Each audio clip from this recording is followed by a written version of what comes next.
Assalamualaikum warahmatullahi wabarakatuh.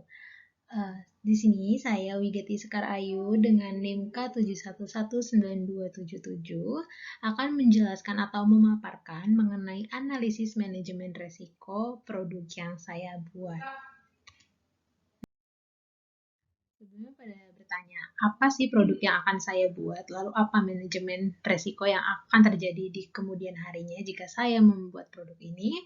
Nah, produk yang saya akan buat adalah gelas Jeff. Apa sih? Teman-teman mungkin yang sudah membaca design thinking saya sudah mengetahui apa itu gelas Jeff.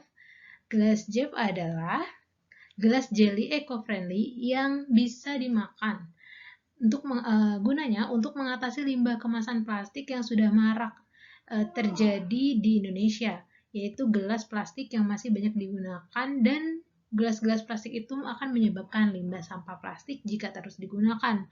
Oleh karena itu, saya membuat produk bernama Gelas Jeff yang dimana berharap untuk mengurangi sampah limbah pengemasan makanan, yaitu berupa pengemasan minuman dengan membuat inovasi gelas jelly eco-friendly ini.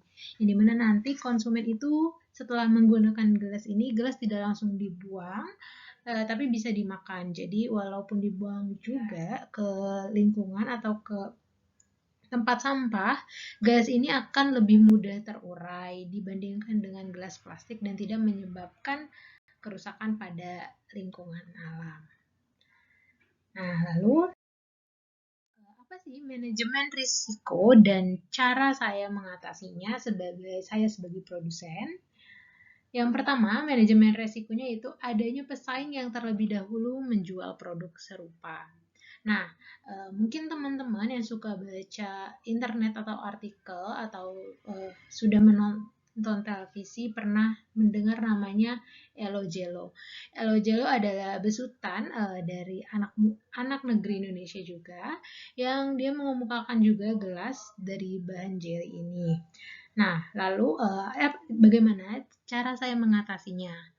Hal tersebut bisa diatasi dengan cara saya lebih memperkenalkan produk saya ke orang-orang di lingkungan sekitar saya terlebih dahulu. Nah, dan mempromosikannya dengan menyebutkan keunggulan yang dimiliki oleh produk saya dibandingkan dengan produk yang sudah ada.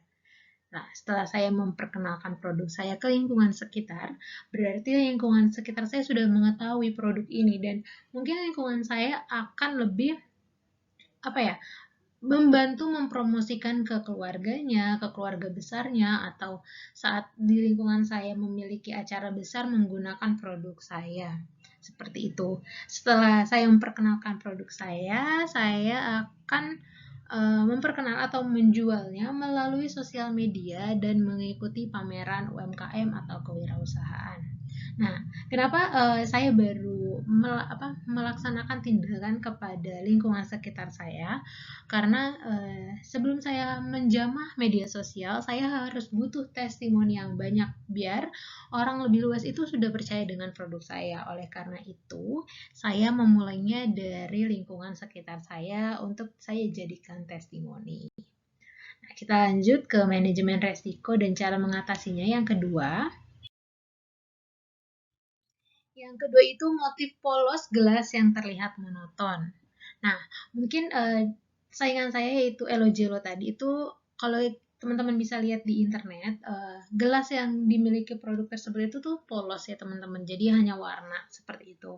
Nah, hal ini tadinya saya ingin terapin ke produk saya juga polos, tapi saya ingin membuat perbedaan antara produk yang saya branding sama produk yang sudah ada.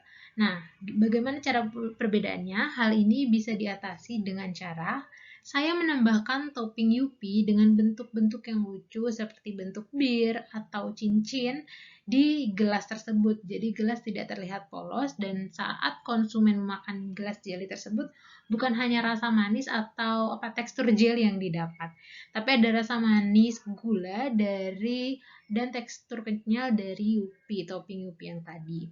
Nah, pembeli pun juga bisa custom, kayak misalnya pembeli mau custom gelas yang ada motif Yupi cincin atau Yupi bir atau Yupi bentuk love seperti itu. Jadi untuk motif polos ini yang sudah banyak di pasaran akan saya inovasi dengan tambahan motif-motif dan itu sesuai selera konsumen. Seperti itu.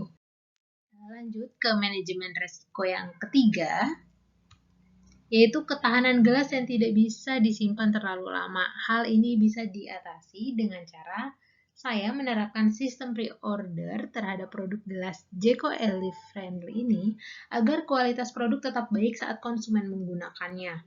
Nah, mengapa sih gelas Jeff ini nggak tahan lama? Nah, bisa kita lihat dari bahan bakunya. Saya di sini tidak menggunakan bahan baku pengawet sama sekali.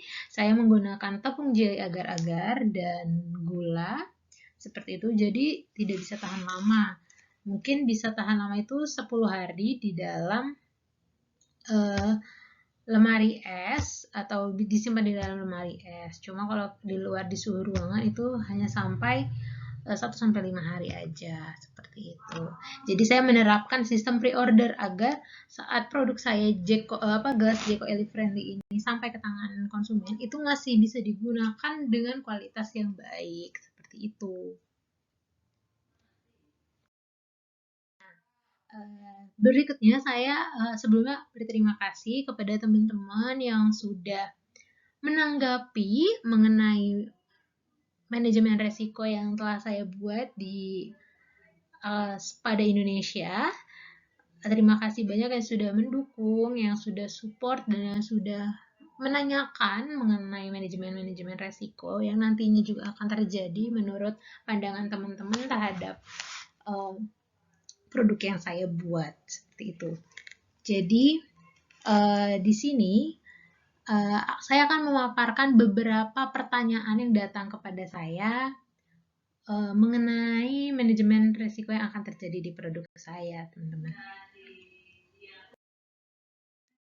Jadi yang pertama ada pertanyaan dari teman sekolah saya juga. Jika ada konsumen luar kota yang ingin membeli produk gelas Jeco-Eco Friendly, apakah akan dilayani atau hanya melayani di lingkungan sekitar terlebih dahulu? Oke, akan saya jawab.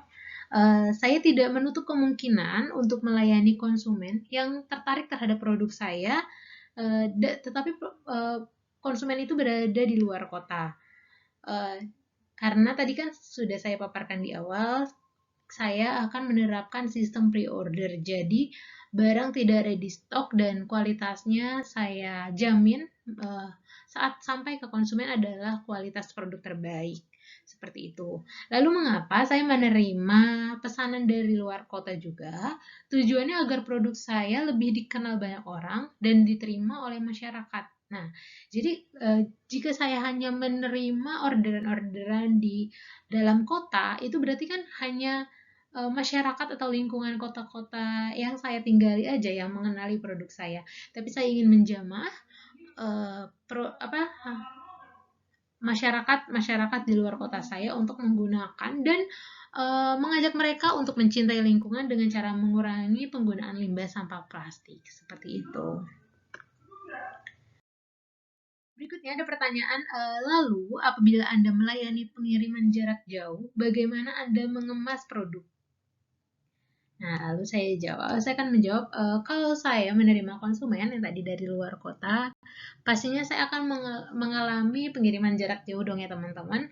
Nah, produk gelas Jeff yang dikirim di luar kota tidak jauh berbeda pengemasannya dengan produk yang tidak dikirim keluar kota atau dikirim hanya di luar kota atau lingkungan sekitar. Hanya saja dalam pengiriman akan ditambah ekstra bubble wrap dan kardus pengemasan dibuat lebih tebal untuk meminimalisir kerusakan produk saat diterima oleh konsumen. Nah, jadi tidak jauh berbeda pengemasannya, hanya kardus atau ada tambahan ekstra bubble wrap buat keamanan produk saat pengemasan. Karena kita tahu sendiri ya teman-teman, kalau kita menggunakan jasa ekspedisi biasanya paket kita dibuang, dilempar gitu, seperti itu. Mungkin nanti akan ditambahkan label jangan dibanting atau barang mudah rusak, seperti itu buat menjamin ketahanan produk yang saya kirim ke konsumen saya. Lalu ada tanggapan lagi dari teman saya. Untuk penggunaan produk sendiri, apakah ada batasan atau larangan? Misalnya, penggunaan suhu berapa derajat atau ketika air dingin tidak boleh dengan dengan es batu. Nah, sebenarnya tidak ada setiap produk pasti ada larangan atau batasan penggunaannya ya teman-teman. Nah, di produk saya ini, saya sebagai produsen tidak menyarankan jika konsumen menggunakan gelas ini untuk minuman panas atau hangat. Karena mengapa saya melarang ini atau tidak menyarankan ini? Karena minuman itu dapat mengurangi ketahanan gelas tersebut. Jadi karena gelas itu dari jelly, jika jelly dituangkan dengan air panas atau air hangat, dia akan kualitasnya akan berkurang. Jadi dia akan mudah lembek gitu teman-teman. Nah, untuk air normal atau air dingin menggunakan es itu sangat diperbolehkan karena tidak mengurangi ketahanan es gelas yang digunakan, atau malah gelasnya tambah kuat ya, karena kan itu kena air dingin, jadi dia suhunya tuh di dalam gelas itu membeku juga, karena saat proses pembuatan pun gelas dimasukkan ke dalam oven buat menjaga kualitas dan ketahanannya teman-teman. Lalu ya, pertanyaannya ada pertanyaan, bagaimana cara produsen mengurangi resiko dari gula yang terdapat pada produk gelas Jeko Eli-Friendly? Nah, karena ini adalah produk inovasi yang saya buat dari produk yang sudah ada atau eligible yang udah ada, yang mungkin udah sampai ke mancanegara. Di sini juga kan selain tadi saya menambahkan inovasi UPI seperti itu agar berbeda dengan produk yang sudah ada, saya juga akan menambahkan yang namanya varian gula. Jadi gula itu nanti akan disesuaikan dengan permintaan konsumen. Tapi gula yang saya pilih itu hanya 2 dan itu bisa dipilih konsumen. Nah, gula yang biasa digunakan itu gula pasir yang kebanyakan berasal dari tebu. Nah, saya juga menawarkan nanti kepada konsumen yang sedang menjaga kadar glukosa dalam darah dengan menggunakan gelas Jeko Eli-Friendly ini dengan kadar GI yang rendah, di mana kadar GI yang rendah itu sangat dianjurkan buat orang-orang yang lagi menjaga kadar glukosa dalam darahnya. Nah, dengan gula apa? Dengan beet sugar, yang dimana beet sugar itu memiliki GI rendah. Nah, beet sugar itu berasal dari ekstra umbi sugar beet dan umbi beet gitu teman-teman. Nah,